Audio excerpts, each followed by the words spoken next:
Hey everybody, it's Ryan McCaffrey from IGN. We're here at 343 Industries, chatting with Kynan Pearson, the lead multiplayer level designer on Halo 4. He's been kind enough to give us a tour of every single Halo 4 multiplayer map, all 10 of them. And Kynan, which one are we going to take a look at now? Right now we're taking a look at Longbow. Longbow is a large-scale BTB map. It supports vehicles and it takes place in a frigid remote climate where they use powerful channel-based mass drivers to launch monitoring relays deep into space. I'm very anxious to see this one because when you say large scale with vehicles and ice, it reminds me, of course, of Sidewinder from Halo 1. So let's see what it actually looks like. All right, so getting started, it looks like I've started at B base. So during Dominion, you can see that there's different base structures in the map. So we've got two on the outside edge of the map, one located here, the other on the opposing side, mirrored over here. We have a central base structure right here. And then while these don't play into the Dominion support, you also have bases on the outer sides of the map. As you can see, when we transition, we've got snow-based on this side, and for side differentiation on the other side, you can see that it transitions to dirt, to more gravel and more melted. So the base on the other side is located back in this section. So these are little areas that you can reinforce, pick up the sniper rifle, go back in here and kind of stay out and get some long lines of sight in for flag defense. One of the flag points is here, the other is on the opposing side in the mirrored fashion. But again, so we have vehicles in here, we have Banshee, we have the Warthogs and Ghosts, and during some types you'll also have access to the Wraith. But you can see the vehicle routes are, you've got tire tracks embedded, so you've got a clear understanding of where you're headed, what you can do. There's lifts that you can see that lead you up into this central base structure up here. Oh yeah, quick way up. As well as the ramps for on-foot routes so that you have some easy access there. Plus from each of the outcropping extensions, like these, there's a land bridge that takes you right up into the base here. So astute viewers who've been following our Halo 4 coverage may have seen our big multiplayer blowout back in September.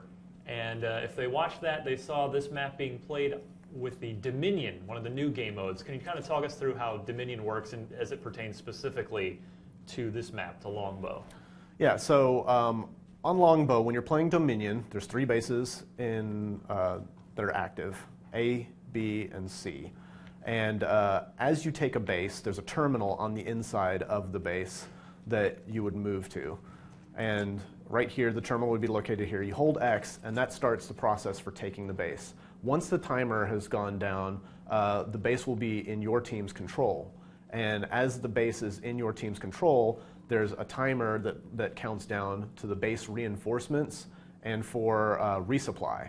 And what happens is over time, as you hold the base will level up and it'll activate shield barriers in the doorways or activate turrets on the outside, on the upper deck that you can actually you can restore once they've gone down. But once the turrets are active, then they'll be automated defenses allowing you to hold the base against people that are coming in to try and take it.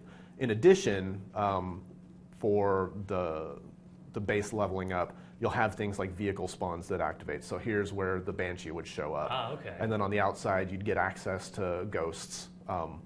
So yeah, holding the base longer makes the base level up faster, and it makes it take a little more time to take.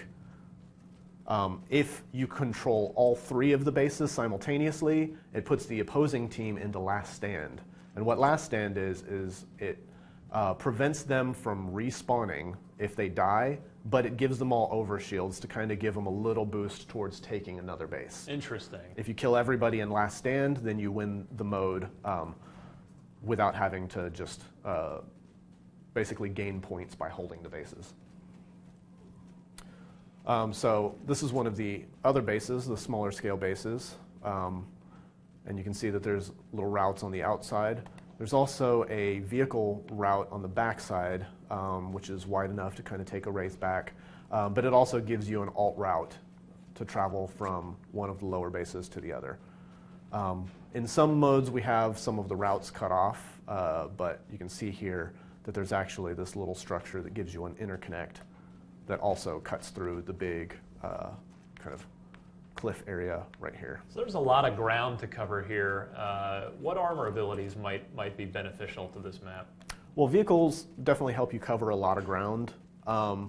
Again, we've constructed a lot of different areas to allow for support for all of the armor ability types, but camo comes in handy just because of the size of the map and some of the opportunities you have for kind of hiding out in some of the back areas if you're a sniper and you want to look for getting the drop on people.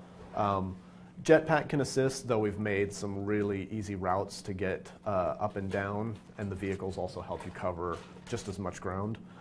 Here's the route whenever you're taking the bottom to come up from the lift to assault this base as well. Early on in development, whenever we were working on this map, it's pretty much kept the layout as it is, but we did find that these areas were open up here, so people were engaging long range constantly from this position, and this ended up becoming a little more powerful than we wanted it to be. So hence those walls there? Hence those walls. We cut off some of the lines of sight, made it a little more awkward to have the engagements between those areas without players committing to one area or another. Yeah. Any particular custom game types that you enjoy that might work well here? Yeah, I mean, anything that revolves rockets with infinite ammo, you know, it's always going to be fun. Messing around with increasing play speed, just there's all kinds of things that you can play around with the character customization options, changing gravity settings and all that.